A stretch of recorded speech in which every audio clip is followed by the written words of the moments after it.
चेटकिणीचा गुलाम. काही वर्षांपूर्वी एका शहरात खूप मोठी मोठी दुकाने होती आणि अचानक त्या शहरात चोऱ्या होऊ लागल्या. अरे देवा, कोणीतरी माझं ज्वेलरीचं दुकान लुटलं रे. खरं म्हणजे ह्या चोऱ्या त्याच शहराच्या बाहेर असलेल्या एका गुहेत राहणारी म्हातारी चेटकीण करवून घेत होती. तिने काळी जादू करून गुड्डू नावाच्या एका माणसाला आपला गुलाम करून ठेवले होते आणि ती त्याला शहरात जाऊन चोऱ्या करायला लावत होती. छडी फिरवते, जादू करवते, आपल्या गुलामाकडून चोरी करवते.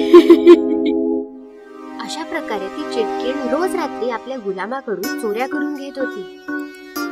एक दिवस त्या शहरातल्या पोलीस कमिशनरने जय दीक्षित नावाच्या पोलिसाला बोलावले आणि म्हणाला, जय, शहरात खूप चोऱ्या होत आहेत. तू लवकरात लवकर या चोराला पकडावंस असं मला वाटतं. तुम्ही अजिबात चिंता करू नका सर. चोर कितीही हुशार असला तरी एक ना एक दिवशी तो पकडला जातोच. आणि मग जयने चोराला पकडायचं प्लॅनिंग चालू केलं. त्याने शहरातल्या सगळ्या दुकानांसमोर पोलीस उभे केले. आता बघतो तो चोर कसा वाचतो ते.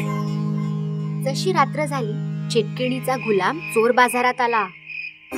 इथे तर प्रत्येक दुकानाबाहेर पोलीसवाले उभे आहेत. मला काहीतरी विचार करावा लागेल. तेवढ्यात त्याला एक कल्पना सुचली. चेटकीण मालकिणीला सांगतो, ती मला जादूने दुकानाच्या आत पाठवेल. चेटकीण मालकीण बाई, इथे तर प्रत्येक ठिकाणी पोलीसवाले उभे आहेत. आता तुम्हीच काहीतरी करा.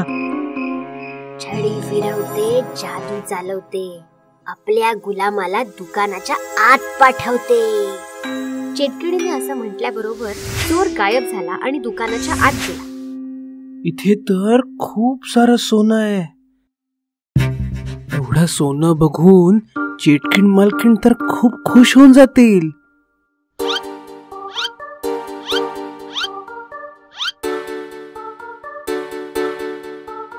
चेटकीण मालकीण बाई, मी चोरी केली.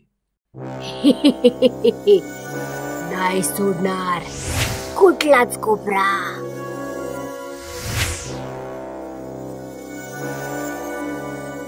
चोरून टाकणार सगळं सोनं.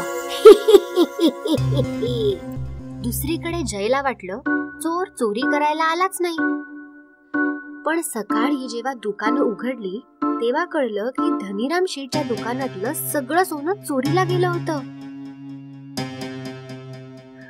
माझ्या दुकानातलं सगळं सोनं चोरीला गेलं. हे सगळं बघून जयला तर काहीच समजलं नाही. जय तिथून थेट जेलमध्ये बंदी असलेल्या एका तांत्रिकाकडे पोहोचला. काळी जादू करणाऱ्या तांत्रिका, मला तुझी गरज आहे. पण तुम्हीच माझं काळ्या जादूचं पुस्तक माझ्याकडून घेतलं आणि मला तुरुंगात टाकलं, तर मी आता तुमची मदत का करू? ते ह्यासाठी की जर तू मला या चोराला पकडायला मदत केलीस तर मी तुझी सुटका करून देईन. ठीक आहे. ह्याच्यानंतर जयने तांत्रिकाबरोबर मिळून एक प्लॅन केला आणि त्याच रात्री दोघेही बाजारात चोराची वाट पाहत थांबले. खूप वेळानंतर त्यांना एक चोर थपक्या पावलांनी येताना दिसला. मला वाटतं हाच तो चोर आहे. तांत्रिका, तू कामाला लाग. या चोराचे काळे डोळे बघून असं वाटतंय की याला कोणीतरी वश केलंय. मला याला त्यातून मुक्त करावे लागेल. तांत्रिकाने त्याच्या पुस्तकातून एक मंत्र वाचला. तांत्रिकाच्या पुस्तकातली जादू उडवून टाक त्याच्या डोळ्यातली जादू. तांत्रिकाचा मंत्र संपताच गुड्डू त्या चेटकिणीच्या वश मधून बाहेर आला. मला माफ करा. मला त्या चेटकिणीने वश केलं होतं. रडू नको आणि आम्हाला त्या चेटकिणीकडे घेऊन चल. गुड्डू त्यांना चेटकिणीच्या गुहेत घेऊन आला. तुम्ही सगळे इथे कसे काय आलात? आणि तुम्ही माझ्या गुलामाला काय केलं? तुझा गुलाम आता मुक्त झालाय आणि हो, तू काळी जादू आणि चोरी करण्याच्या गुन्ह्यासाठी जेलमध्ये जाणार. तांत्रिका, या म्हाताऱ्या चेटकिणीवर असा मंत्र मार की तिला कधीच कुठलीच जादू करता येणार नाही.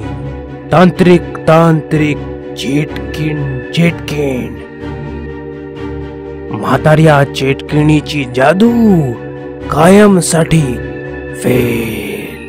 अशा प्रकारे इन्स्पेक्टर जयने एका तांत्रिकाच्या मदतीने गुड्डूला चेटकिणीच्या जादूपासून मुक्त केलं आणि त्या चेटकिणीची जादू कायमसाठी बंद करून तिला जेल बंद करून टाकलं. बोरवेल वालं भूत. गोष्ट आहे पुण्याची. रश्मी आणि निखिल पती पत्नी होते. सॉफ्टवेअर कंपनीमध्ये काम करत होते आणि शहराच्या बाहेर भाड्याच्या जागेत राहायचे. तासन तास प्रवास आणि त्यात फ्लॅटचं भाडं. यापेक्षा तर आपण पुण्यातच एखादा नवीन फ्लॅट घेऊया. आपलं सेव्हिंगही बऱ्यापैकी आहे. रश्मीचं म्हणणं ऐकून निखिलने घर खरेदी करण्याचा निर्णय घेतला आणि त्याच्या मित्राच्या मदतीने सदानंद नावाच्या माणसाला भेटला ज्याला घर विकायचं होतं. हे बघा, प्रभात रोडवर एक मोठं घर आहे. तसं तर काकांचं आहे, पण काकांना मूलबाळ नव्हतं, त्यामुळे घर मला देऊन गेले ते. मी US ला शिफ्ट होतोय म्हणून घर विकायचंय. रश्मी आणि निखिलने घर पाहिलं तर त्यांना खूप आवडलं. त्यांनी घर विकत घेतलं आणि सदानंद US ला निघून गेला. काही दिवस गेले. रश्मी आणि निखिल नवीन घरात सेटल झाले होते. त्यांचं डेली रुटीन पण खूप चांगलं चाललं होतं. एके दिवशी रश्मी आणि निखिल झोपले होते की अचानक एका आवाजाने रश्मी जागी झाली. आवाज फार भयानक होता. सदानंद, मी तुला सोडणार नाही. आवाजाने विचलित होऊन रश्मी बेडमधनं उठली आणि चालत चालत एका रूमच्या समोर येऊन थांबली. रूमचं टाळं आपोआप तुटलं. दरवाजा पण आपोआपच उघडला आणि रश्मी रूम मध्ये आली. रूमच्या मधोमध एक फार मोठी बोरवेल होती ज्यातून फार विचित्र आवाज येत होते. अचानकपणे रश्मीच्या पाठीवर कोणीतरी हात ठेवला. रश्मीने मागे वळून पाहिलं तर मागे निखिल उभा होता. रश्मी, अगं इकडे काय करतेस? निखिलचं लक्ष बोरवेलकडे जाताच तो चकित झाला. सदानंदने आपल्याला सांगितलं का नाही की या रूम मध्ये बोरवेल आहे? आपण ही रूम कधी व्यवस्थित नाही पाहिली. रश्मी नॉर्मल होऊन बोलू लागली. बोरवेल आहे तर चांगलंच आहे ना, पाण्याचा त्रास तर नाही होणार आता. दुसऱ्या दिवशी रश्मी निखिल बरोबर जॉबवर तर गेली, पण तिचं वागणं बोलणंच बदललं होतं. लंच ब्रेक मध्ये कोणालाही न सांगता ती गुपचूप घरी आली आणि बोरवेल समोर येऊन उभी राहिली. मला बाहेर काढा. रश्मीने बोरवेलचा स्विच ऑन केला आणि गार्डन मध्ये येऊन झाडांना बोरवेलचं पाणी देऊ लागली. पाण्यामुळे अख्ख्या कॉलनीमध्ये दुर्गंधी पसरली. लोक नाक तोंड बंद करून घराच्या बाहेर पडली आणि दुर्गंध वाढला. लोकांनी नोटीस केलं की रश्मी दुर्गंधीयुक्त पाण्याने गार्डनला भिजवते. लोक ओरडत रश्मीच्या दिशेने आली. अगं, हे सडका पाणी आहे, थांब थांब. लोकांचं म्हणणं ऐकताच जोर जोराने रश्मी हसू लागली आणि पाण्याच्या धारेने तिने लोकांना भिजवायला सुरुवात केली. दुर्गंधीयुक्त पाणी शरीरावर पडताच लोक पळाली. संध्याकाळ होताच निखिल घरी आला तेव्हा त्याने पाहिलं गार्डन मधील सगळी झाडं वेली सुकली होती. निखिलला राग आला आणि तो आतमध्ये किचन मध्ये आला तर रश्मी जेवण बनवत होती. काय गरज होती कॉलनीतल्या लोकांसोबत मूर्खपणा करायची? वेडी म्हणतायत तुला. काय गरज काय होती बोरवेल सुरू करायची? जेवण तयार आहे, हात पाय धुवून घे. रश्मीचा आवाज विचित्र होता, जणू कोणी पुरुष बोलतो आहे. काय झालं रश्मी? दुपारी ऑफिस मधनं पटकन आलीस? माझी तब्येत ठीक नव्हती. काय झालंय तुझ्या तब्येतीला? का असं बिहेव करतेस तू? मध्यरात्र झाली होती. निखिल झोपला होता. अचानक एका भयानक आवाजाने त्याची झोप मोड झाली. सदानंद, मी आलो आहे. निखिल घाबरला.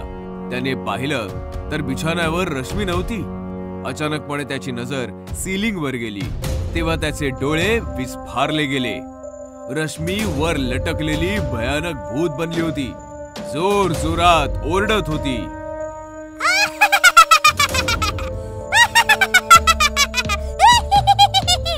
मी आलो आहे सदानंद, मी तुला मारून टाकेन. असं म्हणताच रश्मी निखिलच्या छाताडावर बसली आणि तिने निखिलवर हल्ला केला. रश्मी सोड ग, काय झालंय काय तुला? रश्मी निखिलवर वारंवार वार करत होती. निखिलने रश्मीला फेकलं आणि पळत पळत बोरवेलच्या रूम मध्ये येऊन लपला. निखिलने मोबाईल काढून सदानंदला फोन केला. सदानंद, अरे काय केलंस तू? माझी बायको वेडी झालीये, वारंवार तुझं नाव घेते आणि ती बोरवेल आणि हे सगळं काय आहे? सदानंद हसता हसता म्हणाला, माफ कर मित्रा, झालंय असं की मी काकांची सगळी प्रॉपर्टी हडपलीये आणि त्यांना मारून बोरवेल मध्ये गाडलंय. काकांचं भूत सतावत होतं म्हणून मी घर विकून US मध्ये शिफ्ट झालोय. आता माझं कोणी काही बिघडवू शकत नाही, ना इंडियन पोलीस ना इंडियन काकांचं भूत, असं म्हणून सदानंदने फोन कट केला. पण सत्य ऐकताच निखिलची अवस्था बिकट झाली होती. म्हणजे काकांचं भूत रश्मीमध्ये आलंय आणि सदानंद समजून मला मारताय. तेवढ्यात दरवाजा तोडून रश्मी आत आली आणि ओरडू लागली, माझं घर, माझी इस्टेट हडपून, मला बोरवेल मध्ये पुरून तू इथे लपून बसलाय सदानंद. मी तुला नाही सोडणार. काका, मी निखिल आहे, सदानंद नाहीये. पण रश्मीने निखिलला बोलायची संधीच नाही दिली. तिने निखिलला पकडलं, खेचून बोरवेलच्या दिशेने घेऊन आली आणि निखिल सोबतच तिने बोरवेल मध्ये उडी मारून स्वतः सोबतच निखिलचं आयुष्यही संपवलं. भूतिया परिवार पार्ट 2. एक लांब लचक शहर होतं. शहरामध्ये लोकांची फारच रेलचेल होती. रोज हजारो लोक आपल्या कुटुंबासमवेत शहरामध्ये राहायला यायची आणि छोट्या छोट्या खोल्यांमध्ये घर बनवून राहायची, कारण की जागेचा फारच तुटवडा होता. शहराच्या बाहेर एक जुनं खंडर होतं. खंडरमध्ये भूतांचा एक परिवार राहत होता. भूतिया मम्मी पप्पा आणि त्यांचा एक गोड असा बेटा. हा परिवार मानवांना मारून त्यांचं पोट भरायचा.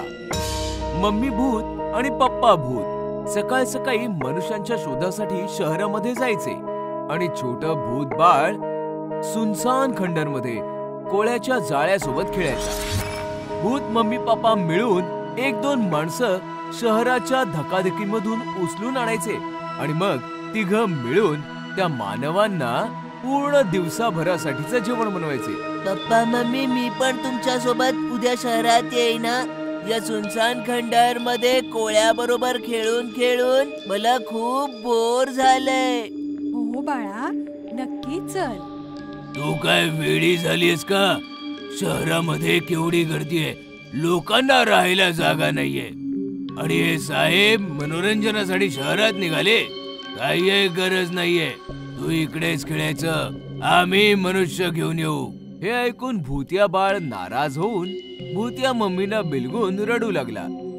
दुसऱ्या दिवशी भूतिया मम्मी पप्पा माणसं शोधण्यासाठी शहरामध्ये उडत उडत निघून गेले आणि बिचारा भूतिया बेटा कोळ्यासोबत खेळत राहिला. तू एकटी या खंडर मध्ये मोर नाही होत? मी खूप पकलोय, शहरात जायचंय मला. तेव्हा भूतिया बाळाला मोठमोठ्या मशीन्स आणि बुलडोझरचा आवाज ऐकू आला. त्याने लपून बाहेर बघितलं तर महाकाय मशीन्स मिळून खंडरला तोडायचं काम करत होती. खरं तर निर्मल नावाचा खूप मोठा बिल्डर खंडर तोडून तिकडे फार मोठी बिल्डिंग उभी करू इच्छित होता. खंडरची जमीन देखील त्याने विकत घेतली होती. निर्मल त्याच्या मित्रांसोबत मजुरांचं काम पाहत होता. शहरामध्ये खूप गर्दी आहे, लोकांकडे राहायला जागा नाहीये. इथे मी फार मोठी बिल्डिंग बनवेन आणि मग हळूहळू अजून बिल्डिंग्स बनवत जाईन. निर्मल, वेडेपणा करू नको, फार मोठा घाट्याचा सौदा करतोस तू. हे भूतिया खंडर आहे म्हणून एवढ्या स्वस्तात मिळालंय. विचार कर, लोक इकडे यायला घाबरतात, मग तुझ्या सोसायटी मध्ये राहणार कोण? माझा भूतांवर विश्वास नाहीये. भूतिया बाळ दिवसभर बुलडोझर मशीनचं काम एन्जॉय करत होता आणि रात्री मम्मी पप्पा येताच त्याने सगळी गोष्ट त्यांना सांगितली. बाबा, खूप मोठमोठी मशीन्स होती, काम बघून तर मला खूप मजा आली. तू बिल्डर वेडा झालाय, आपलं घर तोडत आहे. उद्या नाश्त्यामध्ये त्याचे मजूर खाऊया. मग काय, दुसऱ्या दिवशी जसं काम सुरू झालं, संपूर्ण परिवार त्या मजूर आणि मशीनच्या ड्रायव्हरवर तुटून पडला. त्यांना पकडू लागलं. जे वाचले ते पळून गेले आणि जे पकडले गेले ते भूतांचं जेवण बनले. निर्मल सेठ हताशपणे सगळं बघत होता. मी तर आधीच म्हणालो होतो धोका आहे, आता मी माझे अजून मजूर नाही पाठवणार. निर्मल हताशपणे त्याच्या ऑफिस मध्ये बसला होता. तेव्हा त्याची सेक्रेटरी येऊन म्हणाली, सर, कोणालाही आपल्या सोसायटीत फ्लॅट बुक करायचंच नाहीये. अशाने तर प्रोजेक्ट बर्बाद होईल. नाही लिली, मी प्रोजेक्ट कोणत्याही किमतीत पूर्ण करेन. दुसऱ्या दिवशी निर्मल खंडर मध्ये जाऊन भूतांना भेटला. आता कशाला आलायस? माफी मागायला?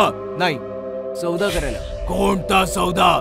बघा, मला माहितीये तुम्ही माणसं खाऊन पोट भरता, त्यासाठी शहरामध्ये जाता मुलाला घरात एकटं सोडून. विचार करा, जर माणसं स्वतः उठून तुमच्याकडे आली तर मग कसं होईल? हे कसं काय शक्य आहे? मी खंडर तोडून इकडे बिल्डिंग बनवणार आहे. मग तर लाखो लोक इकडे राहायला येतील. मी तुला सोसायटीमध्ये एक फ्लॅट पण देईन. कुटुंबासोबत आरामात राहा आणि सोसायटीच्या बाकी लोकांना खाऊन टाक. आम्ही तयार आहोत. बोल काय पाहिजे? बाई बघ, काम जसं चाललंय चालू दे. सोसायटी होईपर्यंत जंगलात जा. काम संपल्यावर परत या. मग काय? भूतिया परिवार जंगलाच्या दिशेने उडाला आणि निर्मलचं थांबलेलं काम सुरू झालं. बघता बघता खंडरच्या जागी एक आलिशान सोसायटी उभी राहिली आणि निर्मलचं स्वप्न पूर्ण झालं. जशी ही बातमी भूताला कळली, तो परिवारासकट तिकडे हजर झाला. निर्मल, सोसायटी तर रिकामीच आहे. तूच तर म्हणाला होतास की लोक येतील. माणसं आहेत भावा, भूत नाहीयेत. पॅकिंग करायला वेळ लागतो. तू चिंता नको करू. तुझा फ्लॅट पण रेडी आहे आणि जेवणासाठी काही मजूर फ्लॅट मध्ये बांधून ठेवलेत. ये ना, तुला तुझा फ्लॅट दाखवतो मी. निर्मल भूतिया परिवारासोबत एका फ्लॅटच्या समोर उभा राहिला आणि दरवाजा उघडून म्हणाला, या आतमध्ये, एन्जॉय. जसा भूतिया परिवार आतमध्ये गेला, निर्मलने दरवाजा बंद केला. भूतांनी आतमध्ये पाहिलं तर आतमध्ये बरेचसे तांत्रिक मांत्रिक होम हवन करत होते. भूतांना पाहिल्यावर तांत्रिक भूतांवर मंत्र आणि विभूतींची बरसात करू लागले आणि बघता बघता भूत जळू लागले. पप्पा, वाचवा! धोका दिलाय. निर्मल, हे तू बरोबर नाही केलंस.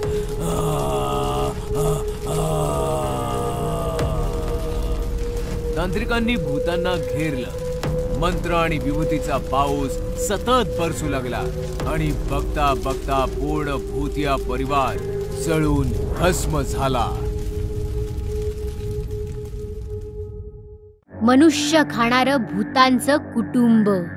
अनेक वर्षांपूर्वी एका जंगलात भूतांचं कुटुंब राहायचं. त्यांच्या कुटुंबामध्ये मम्मी भूत, बाबा भूत आणि त्यांचा छोटा मुलगा भूत होते. ते जंगलातल्या प्राण्यांना खाऊन स्वतःचं पोट भरायचे. आज मी आपल्यासाठी हत्ती घेऊन आलोय. आज आपण हत्ती खाणार. असेच अनेक दिवस गेले. मग एक दिवशी मुलगा भूत म्हणाला, बाबा, मी रोज हत्ती किंवा हरिण खाऊन बोर झालो आहे. आता मला काहीतरी वेगळं खायचंय. पण प्रत्येक जंगलात तुला हेच प्राणी खायला मिळतील. असं असेल तर आपण शहरात जाऊ आणि दष्टपुष्ट माणसं खाऊ. हा, हे बरोबर राहील. हा, आता आपण शहरात जाऊया आणि मनुष्य खाऊया. त्याच रात्री ते तिघं शहरात जायला निघतात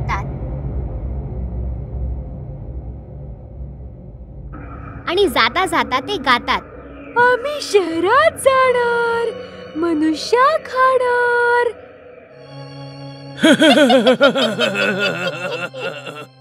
शहरात पोचताच त्यांनी बघितलं की चहूबाजूला फक्त मनुष्य आणि मनुष्यच आहेत.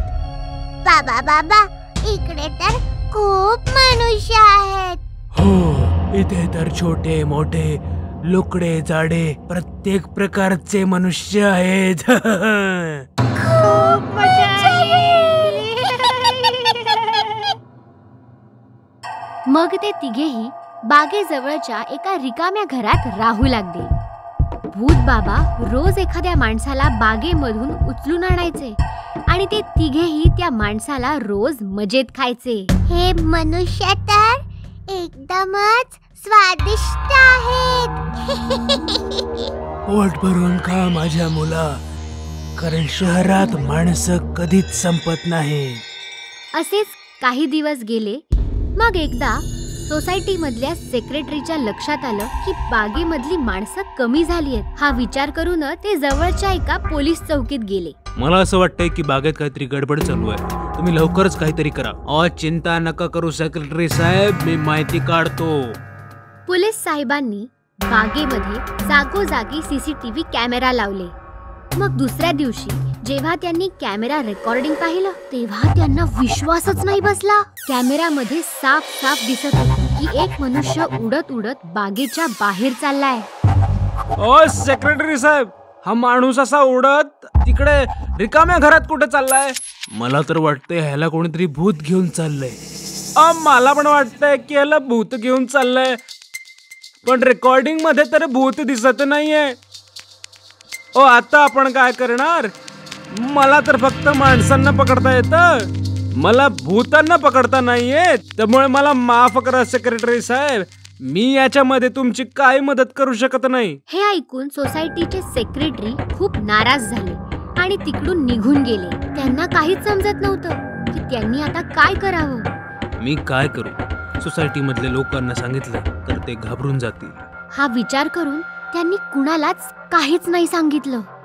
आणि दुसरीकडे बागेतील एक माणूस रोज गायब होत राहिला. आता सेक्रेटरी साहेबांना राहावलं गेलं नाही. त्यांनी लगेचच मीटिंग बोलावली आणि सगळ्या सोसायटी मधल्या लोकांना खरं सांगून टाकलं. हे भूत बागेजवळच्या रिकाम्या घरात राहतंय. आता तुम्हीच सांगा मला काय करायला हवं. भूताचा आम्ही काय करणार? मला असं वाटतं की आपण ही सोसायटी सोडून इकडून निघून जायला हवं. पण आपण इतकी मोठी सोसायटी सोडून जाणार कुठे? पण इकडे राहिलो तर भूत आपल्याला खाऊन टाकेल. हो, पण सोसायटी सोडून पळून जाणं चुकीचं ठरेल. मला वाटतं की आपण त्या भूतांना इकडून पळवलं पाहिजे. पण कसं? माझ्याकडे एक आयडिया आहे. मग ठरल्यानुसार त्यांनी पूर्ण बागेमध्ये पोस्टर्स लावले. पुढल्या आठवड्यात सेक्रेटरी साहेबांचा वाढदिवस आहे आणि आपल्या वाढदिवसाच्या दिवशी सेक्रेटरी साहेबांनी भूताचा केक कापायचं ठरवलंय. त्यामुळे जो माणूस भूत पकडून आणेल सेक्रेटरी साहेब त्याला 1 लाख रुपये देतील. जेव्हा ही गोष्ट भूत कुटुंबाला कळली तेव्हा ते खूप घाबरले. ही माणसं तर खूप खतरनाक आहेत. हे आपल्यासारख्या भूतांचा केक बनवून खातात. आपण जर या माणसांच्या हाती लागलो तर हे आपला पण केक बनवून आपल्याला खाऊन टाकतील. बाबा भूत, आई भूत, मला मनुष्याची भीती वाटते. मला परत आपल्या जंगलात म्हणजे घरी जायचंय. बाबा भूत, मला परत जंगलात घेऊन चला. मी रोज हत्ती खाईन. मी परत कधीच जंगलाच्या गाण्याने बोर नाही होणार. रडू नकोस मुला, आपण लगेच पुन्हा जंगलात जाऊ. अशा तऱ्हेने मनुष्याच्या एका नाटकाला घाबरून भूत कुटुंब परत जंगलात निघून गेले आणि सोसायटी मधल्या लोकांना भूत कुटुंबापासून मुक्ती मिळाली. बोरवेल वालं भूत. गोष्ट आहे पुण्याची. रश्मी आणि निखिल पती पत्नी होते. सॉफ्टवेअर कंपनीमध्ये काम करत होते आणि शहराच्या बाहेर भाड्याच्या जागेत राहायचे. तासन तास प्रवास आणि त्यात फ्लॅटचं भाडं. यापेक्षा तर आपण पुण्यातच एखादा नवीन फ्लॅट घेऊया. आपलं सेव्हिंगही बऱ्यापैकी आहे. रश्मीचं म्हणणं ऐकून निखिलने घर खरेदी करण्याचा निर्णय घेतला आणि त्याच्या मित्राच्या मदतीने सदानंद नावाच्या माणसाला भेटला ज्याला घर विकायचं होतं. हे बघा, प्रभात रोडवर एक मोठं घर आहे. तसं तर काकांचं आहे, पण काकांना मूलबाळ नव्हतं, त्यामुळे घर मला देऊन गेले ते. मी US ला शिफ्ट होतोय म्हणून घर विकायचंय. रश्मी आणि निखिलने घर पाहिलं तर त्यांना खूप आवडलं. त्यांनी घर विकत घेतलं आणि सदानंद US ला निघून गेला. काही दिवस गेले. रश्मी आणि निखिल नवीन घरात सेटल झाले होते. त्यांचं डेली रुटीन पण खूप चांगलं चाललं होतं. एके दिवशी रश्मी आणि निखिल झोपले होते की अचानक एका आवाजाने रश्मी जागी झाली. आवाज फार भयानक होता. सदानंद, मी तुला सोडणार नाही. आवाजाने विचलित होऊन रश्मी बेडमधनं उठली आणि चालत चालत एका रूमच्या समोर येऊन थांबली. रूमचं टाळं आपोआप तुटलं. दरवाजा पण आपोआपच उघडला आणि रश्मी रूम मध्ये आली. रूमच्या मधोमध एक फार मोठी बोरवेल होती, ज्यातून फार विचित्र आवाज येत होते. अचानकपणे रश्मीच्या पाठीवर कोणीतरी हात ठेवला. रश्मीने मागे वळून पाहिलं तर मागे निखिल उभा होता. रश्मी, अगं इकडे काय करतेस? निखिलचं लक्ष बोरवेलकडे जाताच तो चकित झाला. सदानंदने आपल्याला सांगितलं का नाही की या रूम मध्ये बोरवेल आहे? आपण ही रूम कधी व्यवस्थित नाही पाहिली. रश्मी नॉर्मल होऊन बोलू लागली. बोरवेल आहे तर चांगलंच आहे ना, पाण्याचा त्रास तर नाही होणार आता. दुसऱ्या दिवशी रश्मी निखिल बरोबर जॉबवर तर गेली, पण तिचं वागणं बोलणंच बदललं होतं. लंच ब्रेक मध्ये कोणालाही न सांगता ती गुपचूप घरी आली आणि बोरवेल समोर येऊन उभी राहिली. मला बाहेर काढा. रश्मीने बोरवेलचा स्विच ऑन केला आणि गार्डन मध्ये येऊन झाडांना बोरवेलचं पाणी देऊ लागली. पाण्यामुळे अख्ख्या कॉलनीमध्ये दुर्गंधी पसरली. लोक नाक तोंड बंद करून घराच्या बाहेर पडली आणि दुर्गंध वाढला. लोकांनी नोटीस केलं की रश्मी दुर्गंधीयुक्त पाण्याने गार्डनला भिजवते. लोक ओरडत रश्मीच्या दिशेने आली. अगं हे सडका पाणी आहे, थांब थांब. लोकांचं म्हणणं ऐकताच जोर जोराने रश्मी हसू लागली आणि पाण्याच्या धारेने तिने लोकांना भिजवायला सुरुवात केली. दुर्गंधीयुक्त पाणी शरीरावर पडताच लोक पळाली. संध्याकाळ होताच निखिल घरी आला तेव्हा त्याने पाहिलं गार्डन मधील सगळी झाडं वेली सुकली होती. निखिलला राग आला आणि तो आतमध्ये किचन मध्ये आला तर रश्मी जेवण बनवत होती. काय गरज होती कॉलनीतल्या लोकांसोबत मूर्खपणा करायची? वेडी म्हणतायत तुला. काय गरज काय होती बोरवेल सुरू करायची? जेवण तयार आहे, हात पाय धुवून घे. रश्मीचा आवाज विचित्र होता, जणू कोणी पुरुष बोलतो आहे. काय झालं रश्मी? दुपारी ऑफिस मधनं पटकन आलीस? माझी तब्येत ठीक नव्हती. काय झालंय तुझ्या तब्येतीला? का असं बिहेव करतेस तू? मध्यरात्र झाली होती. निखिल झोपला होता. अचानक एका भयानक आवाजाने त्याची झोप मोड झाली. सदानंद, मी आलो आहे. निखिल घाबरला. त्याने पाहिलं तर बिछाण्यावर रश्मी नव्हती. अचानकपणे त्याची नजर सीलिंग वर गेली तेव्हा त्याचे डोळे विस्फारले गेले. रश्मी वर लटकलेली भयानक भूत बनली होती. जोर जोरात ओरडत होती.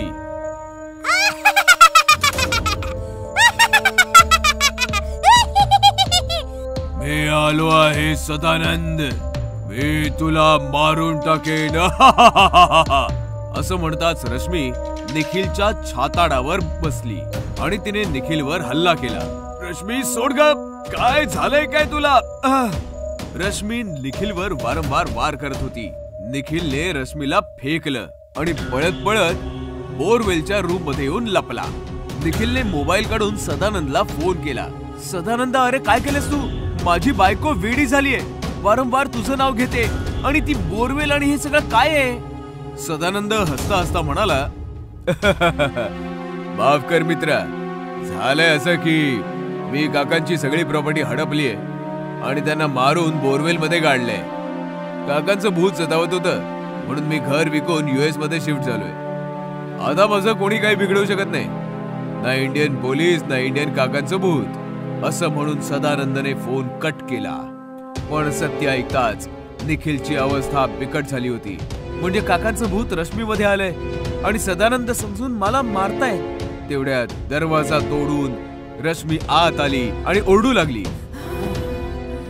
माझं घर, माझी इस्टेट हडपून, मला बोरवेल मध्ये पुरून तू इथे लपून बसलाय सदानंद. मी तुला नाही सोडणार. काका, मी निखिल आहे, सदानंद नाहीये. पण रश्मीने निखिलला बोलायची संधीच नाही दिली. तिने निखिलला पकडलं, खेचून बोरवेलच्या दिशेने घेऊन आली आणि निखिल सोबतच तिने बोरवेल मध्ये उडी मारून स्वतः सोबतच निखिलचं आयुष्यही संपवलं. हडळीचं प्रेम. राजीव, जावेद आणि महेश लखनौ मधील एका कंपनीमध्ये जॉब करायचे. ते तिघही कॉलेजमध्ये एकत्र शिकत होते आणि खूपच चांगले मित्र होते. राजीव, महेश आणि जावेद खूपच अय्याशी होते. ते पार्टी करण्याची कोणतीही संधी सोडायचे नाही. एके दिवशी राजीवचं प्रमोशन होतं आणि ते तिघं पार्टीला जाण्यासाठी एका रिसॉर्टचं प्लॅनिंग करतात.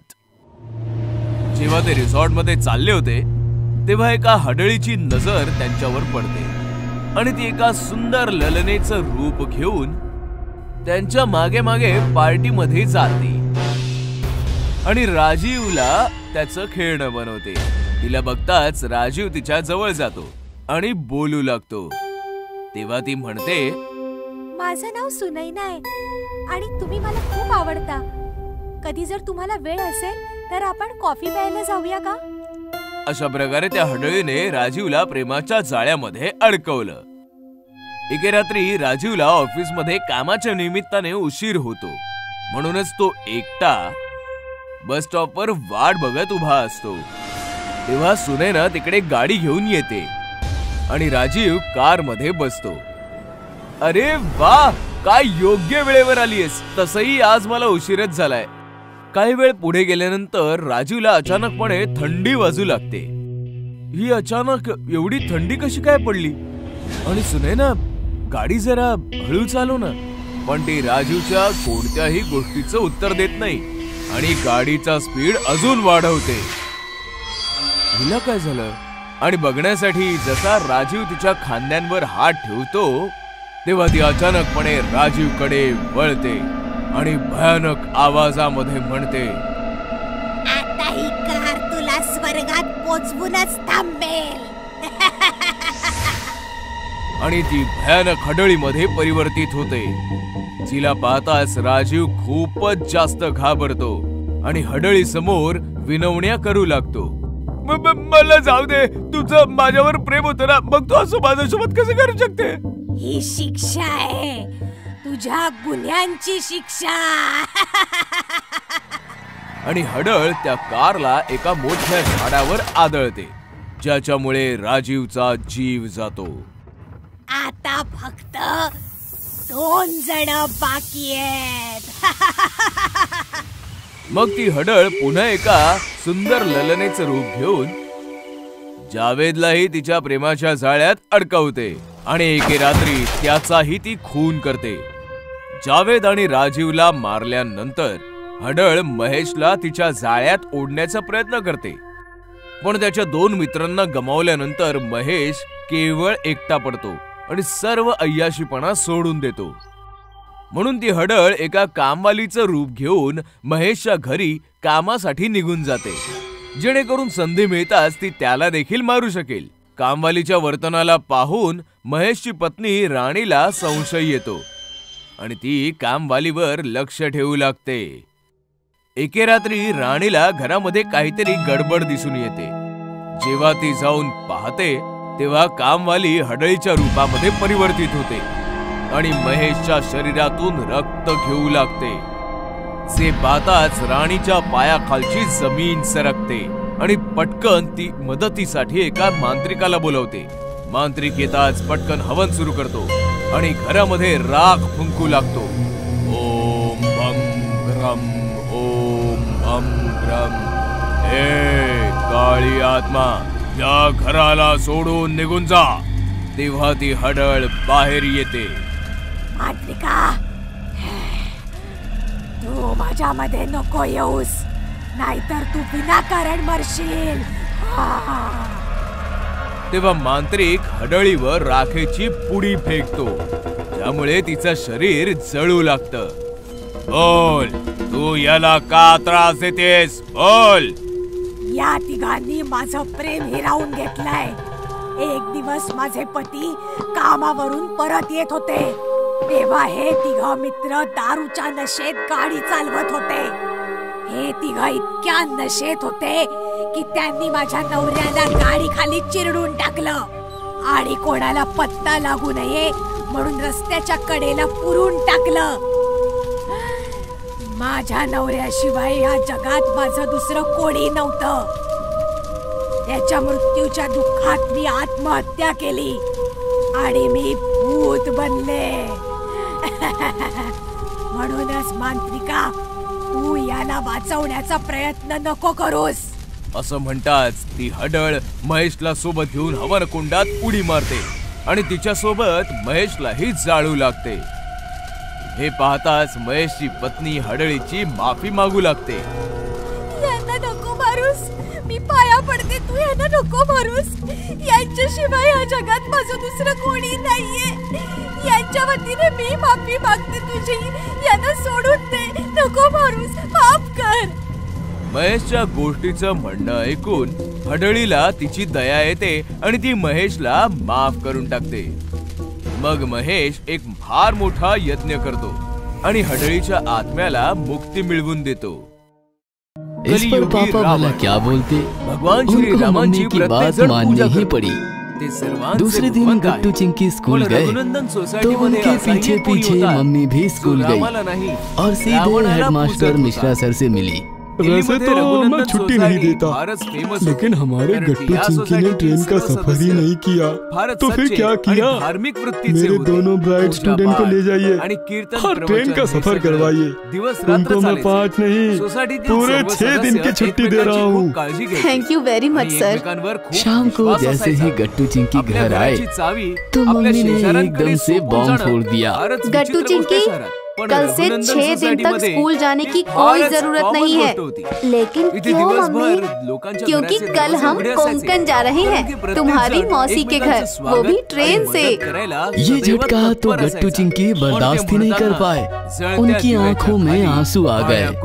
अरे इसमें रोने की क्या बात है, तुम्हें तो नाचना चाहिए.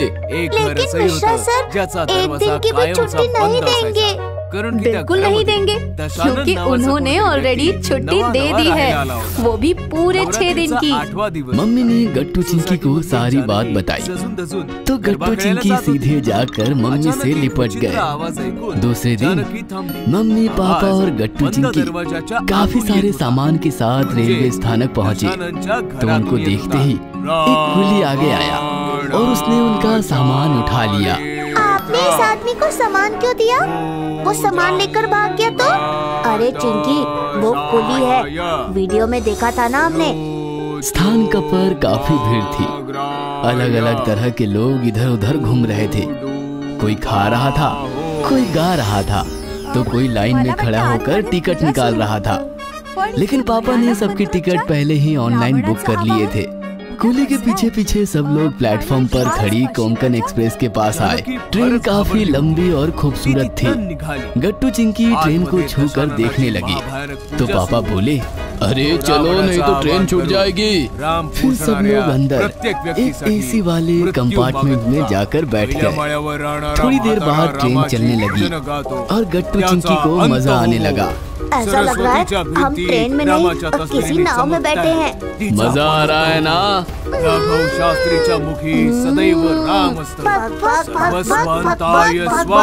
तभी एक आदमी खाने की ऑर्डर लेने आया और पापा ने उसे खाने की ऑर्डर दी. सर 15 मिनट बाद आपका खाना पहुंच जाएगा. आदमी चला गया. एक एक स्टेशन पीछे छूटने लगा और कोंकण रेलवे बड़े बड़े पहाड़ों, ब्रिज और टनल से होती हुई मस्ती में हॉर्न बजाती हुई आगे बढ़ने लगी. ट्रेन टनल में जाती तो पूरी ट्रेन में रात का अंधेरा छा जाता और टनल से बाहर आते ही दिन का उजियाला. 5 मिनट में रात और 5 मिनट में दिन, ये हम सिर्फ ट्रेन में ही महसूस कर सकते हैं. हाँ, इसलिए तो ट्रेन में सफर करने का मजा ही कुछ और है. और ट्रेन का सफर काफी सस्ता भी होता है और ना ही ट्रैफिक की झंझट और ना ही पंक्चर की प्रॉब्लम. बिल्कुल ठीक कहा. लेकिन लोग ट्रेन को गंदा भी बहुत करते हैं. यहाँ वहाँ पान खाकर थूकते हैं, रैपर्स, वाटर बोतल्स वगैरह डालकर डिब्बे को गंदा कर देते हैं. ये बिल्कुल गलत है ना. ट्रेन में डस्टबिन की सुविधा होती है, हमें कचरा उसमें ही डालना चाहिए. हमारी भारतीय रेलवे अब पूरे विश्व में 4थे स्थान पर है. हर रोज करोड़ों यात्रियों को यहाँ से वहाँ छोड़कर हम सबकी जिंदगी आसान करती है. लॉकडाउन में भी क्या नहीं किया ट्रेन ने. ऑक्सीजन पहुँचाया, दवाइयाँ पहुँचाई और आज भी हर रोज जरूरत औरत का हर सामान यहाँ से वहाँ हो जाती है। हमारी पार्टी है, इसलिए हम सबको उसका सम्मान करना चाहिए, उसे खराब नहीं करना चाहिए। एक घंटा बीत गया और गट्टू चिंकी खिड़की से बाहर देख देख कर बोर हो गए। अब उन्हें पूरी ट्रेन घूमनी थी। ट्रेन में लगाए गए टॉयलेट्स देखकर अपनी जिज्ञासा पूरी करनी थी। उन्होंने मम्मी पापा से परमिशन मांगी तो पापा बोले, हाँ जाओ, लेकिन डिब्बा याद तो रहेगा ना। और हाँ, दरवाजे के पास जाकर खड़े मत रहना, कहीं से बाहर हाथ भी मत निकालना। हाँ बाबा, जानती हूँ तुम दोनों काफी समझदार हो, जाओ अब। फिर क्या, लंबी सांप जैसी ट्रेन के पेट में गट्टू चिंकी एक एक डिब्बा घूमने लगे। अलग अलग लोग उनकी अलग अलग भाषा सुनते हुए एंजॉय करने लगे और ताली बजाकर गाने लगे, तो यात्री भी उनका साथ देने लगे।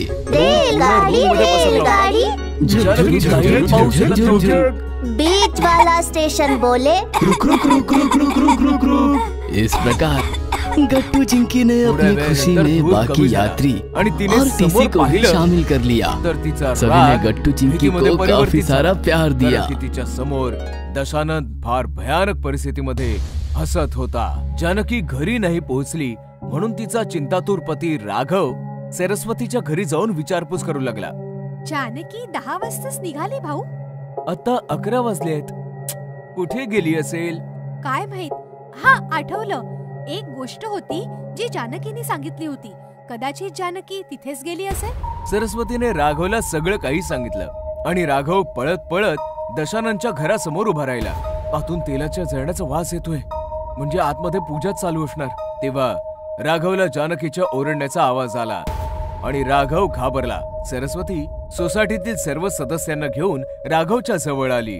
तू बरोबर बोलत होतीस, जानकी आतमध्येच आहे, काय करायचं? तेव्हा एक म्हातारा माणूस ओरडत म्हणाला, अरे रामच वली, रामच शक्तिशाली, मग या दुष्टाला काय घाबरायचं? आणि मग अचानक जानकी ओरडली, गिरधारी काका, गिरधारी काका, तुमचा आवाज ऐकून हा कमजोर पडतोय। मी ठीक आहे, हा खूप भयानक आहे, सगळ्यांना मारून टाकायचा कट रचतोय। तुम्ही माझी चिंता सोडा आणि भजन गा, हा काही नाही करू शकणार। गिरधारी अंकल, तुम्ही भजन गा। या ऐकताच दशाननने जानकीला एक जोरदार कानाखाली मारली आणि जानकी बेशुद्ध होऊन खाली पडली। कोणी नाही वाचणार, फक्त अर्धा तास बाकी आहे, मी तुम्हा सर्वांना मारून टाकेन। दशानन होम करायला बसला। इथे म्हाताऱ्या गिरधारीने श्रीरामांची भजनं गायली आणि बाकी सदस्यांनी त्यांची साथ दिली। भजनामुळे आतमध्ये दशानन विचलित होऊ लागला आणि त्याचा होम पण विझू लागला। सर्वजण जोर जोरात भजन गात होते आणि दशानन होम करण्याचा प्रयत्न करत होता। भजन ऐकून तो स्वतःचे मंत्र विसरत होता। लोक भजन गातच होते आणि 12 वाजले। जसे 12 वाजले, दशानन आपली नाभी पकडून जोरात ओरडला, कारण की त्याच्या नाभीत असलेल्या घुबडाच्या डोळ्याने विष उघडायला सुरुवात केली होती। दशानन तडफडू लागला आणि थोड्याच वेळात तडफडून होमात पडला आणि जळून भस्म झाला। जानकीला शुद्ध आली, तिने दरवाजा उघडला आणि मग ती राघवच्या गळ्यात पडली। राघव, दसऱ्याच्या सर्वांना शुभेच्छा। रावण दहन झालेलं आहे, बोला प्रभू श्री रामचंद्र की जय। नवरी बनली डायन पार्ट 2। गोष्ट आहे अमेठीची। मालती तिचा जवान मुलगा रघु सोबत राहायची। मालती विधवा होती आणि तिने एकटीनेच रघुचं पालन पोषण केलं होतं। तरी पण रघुला मालती आवडत नव्हती। याच गोष्टीमुळे मालती दिवस रात्र दुःखी असायची। कुठे चाललायस रघु? मी कुठे जाईन, तुला त्याचं काय? तू तुझ्या लिमिट मध्ये राहा। खरं तर मालती रघुची खरी आई नव्हती, ती सावत्र आई होती। रघु 5 वर्षांचा होता तेव्हा त्याची आई वारली आणि त्याच्या बेवड्या बापाने मालतीशी लग्न करून तिला घरी आणलं। पती बेवडा होता, पैशांची चणचण होती, म्हणूनच सुरुवातीला मालतीने रघुचं फार पालन पोषण नाही केलं। याच गोष्टीचा फायदा उचलून रघुच्या आत्याने रघुचे कान भरले। रघु बाळा, खीर आणले, चल खाऊन घे। आई आई ग, माझा पोरगा किती वाळून गेलाय. सावत्र आई नक्कीच जेवायला देत नसणार. काय करणार, सावत्र आया असतातच तशामुळे. पिक्चर मध्ये बघितलंय ना, सांभाळून राहा त्या जखिणीपासनं. आत्या सतत विष कालवत राहिली आणि काही दिवसातच रघुला मालतीचा तिरस्कार वाटू लागला. कमकुवत बेवड्या बापाचं एकदम निधन झालं आणि रघु मालतीपासनं खूप दुरावला. पण मालतीचं रघुवर तिच्या जीवापाड प्रेम होतं. तिने चहाचं दुकान उघडून रघुचं पूर्ण पालन पोषण केलं. हळूहळू परिस्थिती बदलली, पण रघु मात्र काही बदलला नाही. तो मालतीचा तिरस्कारच करू लागला. याच आठवणी आठवून मालती रडत होती आणि तेवढ्यात रघुचा फोन आला. मालती फोनवर रघु सोबत बोलली, पण ती हैराण झाली, कारण की रघु कोण्या मुलीसोबत लग्न करून आला होता. तेव्हा रघुची आत्या आली. अगं मालती, आपला रघु बायकोला घेऊन येतोय. नुसती बघत उभी काय राहिलीस? नव्या नवरीच्या स्वागताची तयारी कर. मालतीने काही न सांगता पटापट सगळ्या तयारी केल्या. दरवाजाच्या मधोमध तांदळाने भरलेलं एक मापटं ठेवलं. गृहप्रवेशाच्या सर्व तयाऱ्या झाल्या. अर्ध्या तासानंतर रघु त्याची बायको घेऊन आला. बायको खूपच सुंदर होती. बाळा, हे मापटं ठेवलंय ते उलाट आणि आधी. आत्या आणि रघु गप्पा मारण्यात दंग होते, तर मालती मुलीचा गृहप्रवेश करण्यात. नवरीने तिचा उजवा पाय उचलून मापट्याच्या दिशेने वळवला, तर तिचा पाय बघून मालतीचं डोकं चक्रावलं. तिचा पाय अगदी उलटा होता. विवाहितेने उलट्या पावलांनी तांदळाचं मापटं उलटलं आणि मालतीकडे पाहून फार विचित्रपणे हसली. मालती घाबरली आणि घाबरून स्वतःच्या रूम मध्ये गेली. रघुला कळलंच नाही की मालतीला अचानकपणे असं काय झालं. मी म्हटलं होतं ना तुला, या हडळीला तुझ्या लग्नामुळे आनंद झाला नसणार. बिचाऱ्या नव्या नवरीचं स्वागत पण नीट नाही केलं. काही हरकत नाही, मी आहे ना, मी सगळी तयारी केलेली आहे. चल बाळा, तुझ्या खोलीत चल. आत्या नवरीला घेऊन निघाली आणि रघु तिथेच उभ्या उभ्या मालतीच्या रूमकडे रागाने पाहू लागला. अर्धी रात्र उलटली होती. मालती तिच्या रूम मध्ये फार टेन्शन मध्ये होती आणि तेवढ्यात आत्या तिकडे आली. अगे स्वार्थी बाई, नव्या नवरीला तिथेच सोडून पळून आलीस तू? त्या मुलीशी लग्न करून रघुने चांगलं नाही केलं. ती मुलगी नाही, हडळ आहे. हडळ आहे ती. आता तर तू हेच म्हणणार, तुझा प्लॅन फसलाय ना आता. कोणता प्लॅन? तुझ्या भावाच्या मुलीला रघुच्या गळ्यात बांधायचं होतं ना तुला, पण मी असं होऊ नाही दिलं. तुम्ही पहिल्यापासून ओळखता या मुलीला? मुलीला नाही ओळखत मी, पण रघुने भेटवलं होतं मला हिला. प्रेम करतो तो तिच्यावर. मग मी म्हटलं लग्न करून टाका. खूप चुकीचं केलं तुम्ही. रघुचं आयुष्य उद्ध्वस्त केलं. आत्या तिथून रागावून निघून गेली आणि लपून रघुच्या रूमच्या समोर आली. आता बघते मी आत दोघांमध्ये काय मस्ती चाललीये. आत्याने हळूच हाताने दरवाजा तर तो पटकन उघडला. आतमध्ये रघु बिछाण्यावर झोपला होता, पण नवी नवरी मात्र बिछाण्यावर नव्हती. अरे, ही नवी नवरी कुठे निघून गेली? तेव्हा बुवाची नजर वर फॅनवर गेली आणि तिचे डोळे विस्फारले. लग्नाच्या कपड्यात एक भयानक म्हातारी डायन फॅनला उलटी लटकून फिरत होती आणि आत्याकडे पाहून जोर जोरात हसत होती. नाही सोडणार, कोणालाच नाही सोडणार. सगळ्यांना मारून टाकेन. आत्या तिकडनं पळाली आणि सरळ मालतीच्या रूम मध्ये आली. खरंच बोलत होतीस तू, ती मुलगी एक भयानक हडळ आहे. मी तर तिचे उलटे पाय आधीच बघितले होते. मग तेव्हा काही बोलली का नाहीस तू? हे राम, आता काय होणार? काय फायदा? मी सांगितलं जरी असतं तरी तुम्ही माझ्यावर विश्वास ठेवला नसता. ते सगळं सोड आणि हे सांग की रघुला कसं वाचवायचंय. ही हडळ रघुला नाही सोडणार. तुम्ही काळजी नका करू, मी अजून जिवंत आहे. तुम्ही चला, माझ्या बरोबर चला. आत्या आणि मालती पळत पळत रघुच्या रूम मध्ये गेल्या तर डायन रघुच्या छातीवर बसून त्याला चावत होती. रघु जोर जोरात ओरडत होता, लग्न करायचंय, मधुचंद्र करायचंय. बघ तू, आता बघच मी तुला कसं उद्ध्वस्त करून टाकते. आत्या वाचव, मला वाचव आत्या. ते दृश्य फारच भयानक आणि विचित्र होतं. आत्या ते दृश्य बघून मागे झाली आणि रूमचा दरवाजा बाहेरनं बंद करून स्वतःच्या घरी पळाली. आत्या, आत्या वाचव. तुझी आत्या तर पळून गेली रघु, पण तुझी आई आहे.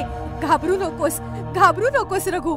डायनने रघुला सोडलं आणि ती उलट्या पावलांनी चालत मालतीच्या दिशेने वळाली. आई सांभाळ, ती तुझ्या दिशेने येते. रघुच्या तोंडून पहिल्यांदा आई शब्द ऐकून मालतीमध्ये जणू 10 हत्तींचं बळ आणि खूप सारी ताकद आली. डायनने तिच्यावर उडी मारली आणि मालतीने फार बहादुरीने तिला चकमा दिला आणि स्वतःला वाचवलं आणि पटकन डायनचे पाय पकडून तिला उलट लटकवलं. डायन तडफडू लागली, जोर जोरात किंचाळू लागली. सोडा, सोडा मला, मारून टाकीन मी, मारून टाकीन सगळ्यांना. सोडा. रघु, रघु पळून जा. रघु पळून जा. रघु सुरी घेऊन ये, सुरी घेऊन ये रघु. नाही आई, मी तुला सोडून कुठेच नाही जाणार. नाही बाळा, पळून जा. मी हिला आता आणखी नाही सांभाळू शकत. हडळीची ताकद तिच्या पायांमध्ये असते. मला हिचे पाय कापून टाकायचे.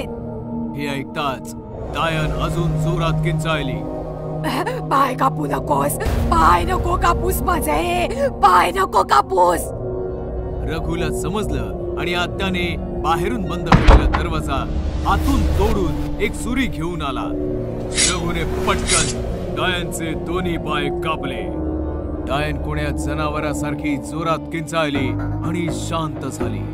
डायन मेली होती. मालतीने पटकन डायनचं शरीर जमिनीवर सोडलं. रघुने पटकन त्याच्या आईला मिठी मारली आणि माय लेक हमसून हमसून रडू लागले. रघु, रघु.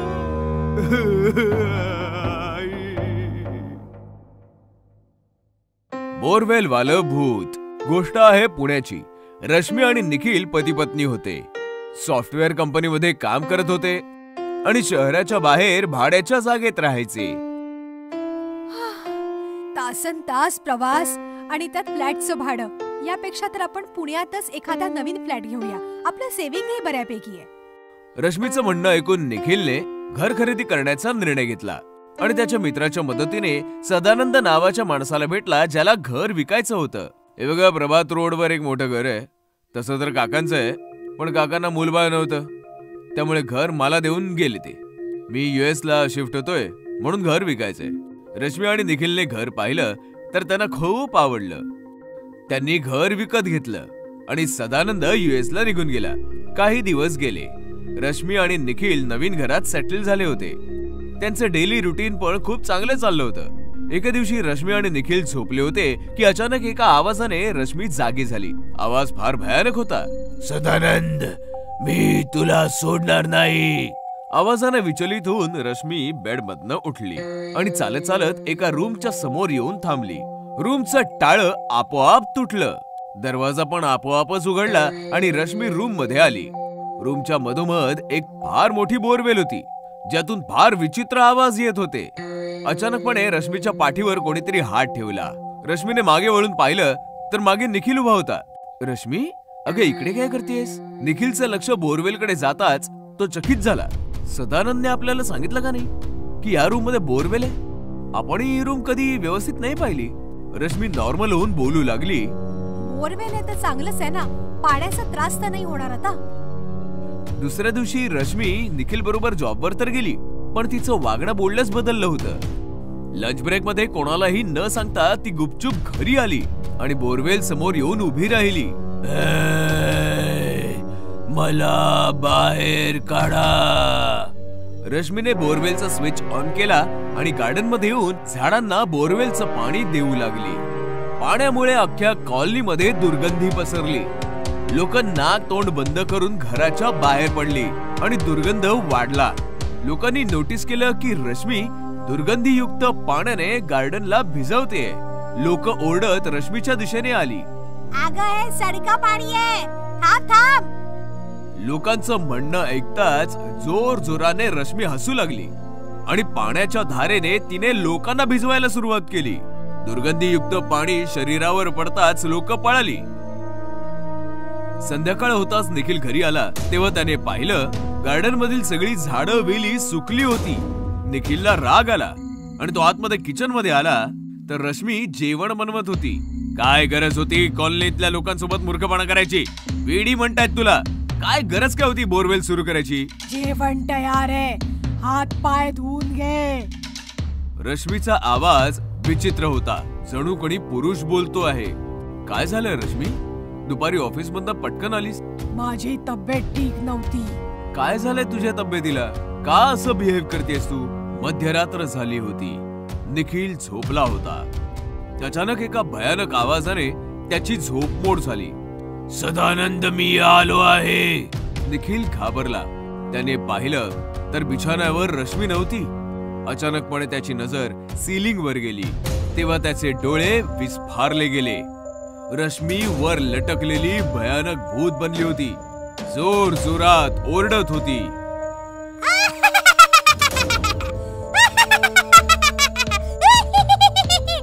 मी आलो आहे सदानंद, मी तुला मारून टाकेन.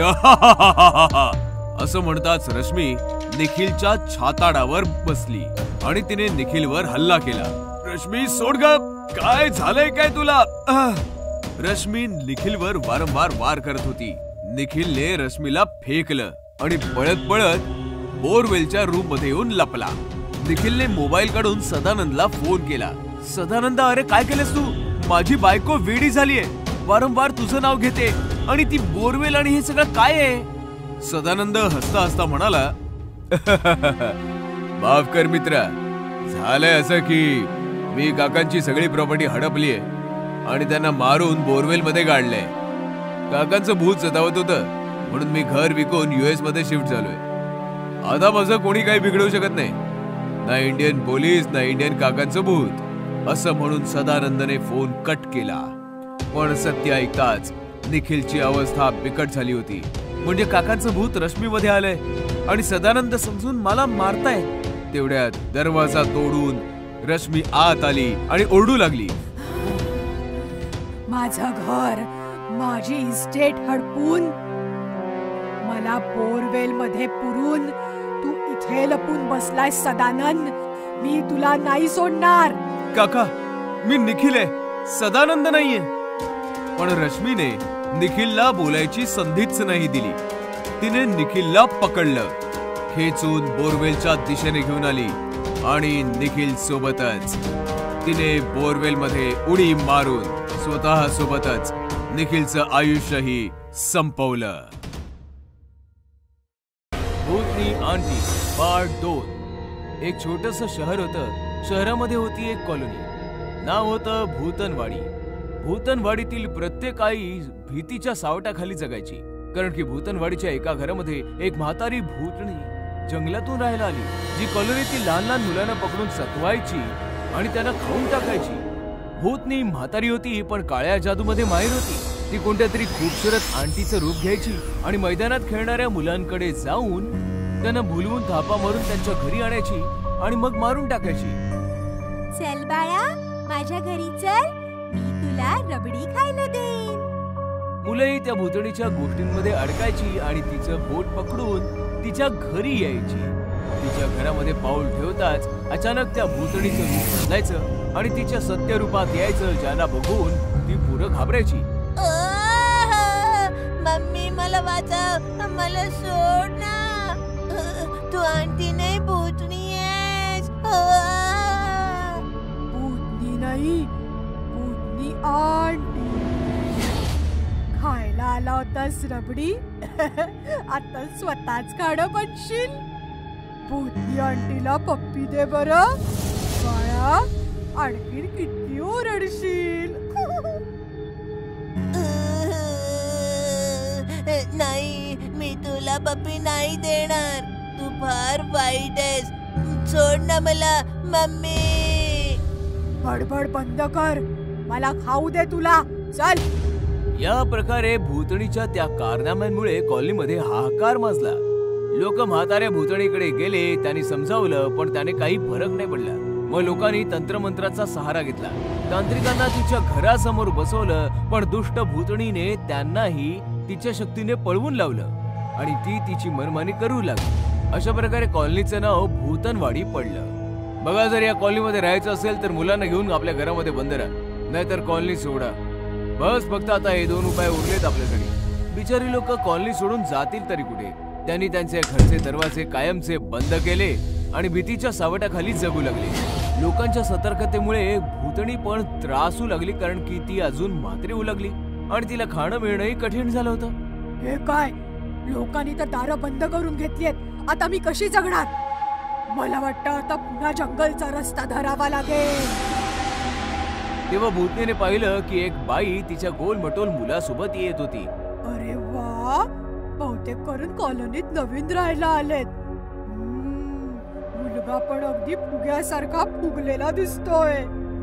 इथे सर्व घरांचे दरवाजे बंद बघून मुलगा त्रासला. मम्मी. काय रे गोलू? माझा फ्रेंड म्हणत होता की चांगली कॉलनी आहे, पण इथे तर सर्व दरवाजे बंद आहेत. एकही मुलगा दिसत नाहीये. आता मी खेळणार कोणासोबत?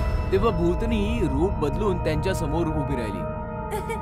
तुमचं स्वागत आहे आमच्या कॉलनीमध्ये. थंडीमुळे लोकांनी दारं बंद करून ठेवले. अरे वा, तुमचा मुलगा तर अगदी माझ्या मोलू सारखा आहे. माझा मोलू आत्ताच मैदानात खेळायला गेलाय. मैदानाचं नाव ऐकताच गोलू खुश झाला. थोडा वेळ गप्पा झाल्यानंतर मुलगा आणि आई निघून गेले आणि भूतनी खुश झाली. आज तर पार्टी करणार मी. थोड्या वेळानंतर फुटबॉल हातात घेऊन गोलू मैदानात पोहोचला. तेव्हा त्याने पाहिलं मैदानात त्याच्या वयाचा एवढा मुलगा खेळत होता. हे बघून गोलू खुश झाला. तू मोलू आहेस ना? माझं नाव गोलू आहे. माझ्यासोबत खेळशील का? नक्की खेळेन मी. मग काय, बराच वेळ दोघे खेळत होते आणि खेळता खेळता ते थकले. खूप घाम आलाय आणि आता तहान पण लागली आहे. मग चल माझ्या घरी पाणी पिऊन येऊया. तुझं घर जवळच आहे ना? तुझी मम्मी भेटली होती मला. चला जाऊया आपण. गोलू मोलूच्या मागे मागे त्याच्या घरापाशी पोहोचला. तेव्हा भूतनी आंटी बनून घरापाशी उभी होती. ये बाळा. गोलू मोलू सोबत जसा त्याच्या घराच्या आतमध्ये गेला, घराचा दरवाजा बंद झाला आणि मोलू पण गायब झाला. मोलू, कुठे आहेस तू? घरात यावा गोलू म्हणून पाठवून दिला मी नकली मोलू. भूतनीचं भयानक रूप बघून गोलू कापू लागला. वाचवा, वाचवा मम्मी. प्यायला आला होतास पाणी, आता माझी तहान भागवशील. भूतनी आंटीला पप्पी देऊन टाक. आता आणखीन किती ओरडशील? प्लीज मला नका मारू. मी माझ्या मम्मीचा एकुलता एक मुलगा आहे. आईचा एकुलता एक मुलगा, जसा कापूस हलका फुलका, कच्चा कच्चा चावून टाकीन. हाती लागला एक कावळा मुलगा. असं म्हणताच भूतनी गोलूच्या दिशेने सरकू लागली आणि गोलू मागे मागे सरकू लागला. जसं भूतनीने गोलूला टच केलं, तिला विजेचा करंट लागला आणि ती जळू लागली. हे माझ्यासोबत काय होतंय? तेवढ्यात गोलूची आई तिकडे आली. अगदी बरोबर होतंय. तुला काय वाटलं मी तुला ओळखलं नाही? तुझ्यासारख्या शेकडो भूतनी पाहिल्यात मी. पण मी जळते कशी काय? कारण गोलूच्या गळ्यात त्याच्या आजीने दिलेला ताईत आहे. तुझ्यासारख्या हजारो भूतनी एक होऊन जरी आल्या ना, तरी त्या जळून भस्म होतील इतकी शक्ती आहे या ताईतामध्ये. चल गोलू. असं म्हणताच मम्मी गोलूला घेऊन निघाली आणि भूतनी आंटी तडपून तडपून राग झाली. मग काय, मग तर कॉलनीचे सर्व दरवाजे गोलू आणि त्याच्या आईच्या स्वागतासाठी उघडे झाले.